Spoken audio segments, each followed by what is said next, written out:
اخوان عندي عتاب للصحافه المغربيه، بغيت نعرف انا علاش طيحوا ديما من القيمه ديالنا ومن القيمه ديالكم. بغيت انا غير نعرف، انايا صحافي مغربي، انا نوريك دابا المقطع. كيسول بوغرا مجيد بوغرا بطبيعه الحال المدرب ديال المنتخب الجزائري، سولو وشكروا في الاخر وشاد بهم وبارك لهم التاهل، وداز الصحافي الثاني قال لي عطيني السؤال ديالك، وهذاك المغربي اللي سولك انا مسؤول.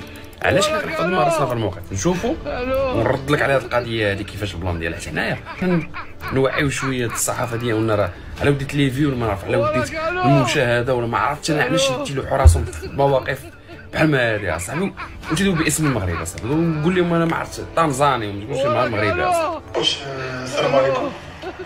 السلام عليكم كوتش عاد مول الزوايا مش مثالي كوتش اللي بغينا نعرف الراي ديالك حول المنتخبات العربيه واخص ديك المنتخب المغربي والمنتخب الجزائري، يعني خلال هذه الدوره، يعني كيفاش كنشوف يعني الحظوظ ديالهم بالفوز بهذا اللقب هذا برغم الصعوبه ديال المنتخبات يعني الافريقيه مع التطور ديالهم والتطور ديال كره القدم الافريقيه. شكرا، مبروك عليكم التاهل.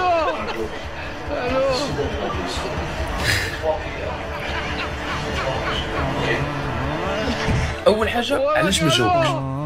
الجواب ديالها هو انك انت مغربي وعارف انك من شوف تيفي كتقدم من شوف تيفي وشوف تيفي كتهاجمهم ديما وكتعطيهم للراس، وقلتي لي انا من شوف تيفي غنسولك السؤال وما وعيتيش بها. كمل، هي الاولى.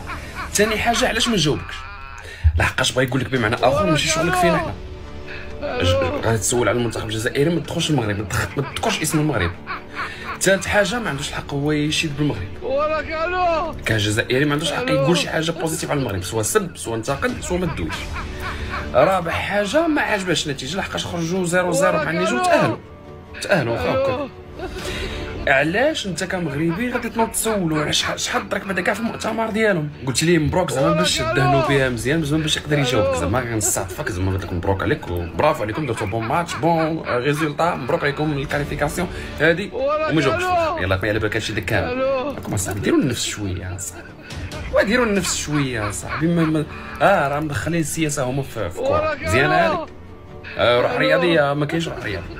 وفهم اصاحبي انت هاد الصحافه هذا اصاحبي ما فهمتش. يا ربي واش بالك شي صحافي ديالهم حنا دخل عندنا في المؤتمر ديال المنتخب ديالنا وسول سكيتيوي ودخل لي المنتخب الجزائري وبدا كيسول؟ لا ياك، وانت اش دخلك وسطهم؟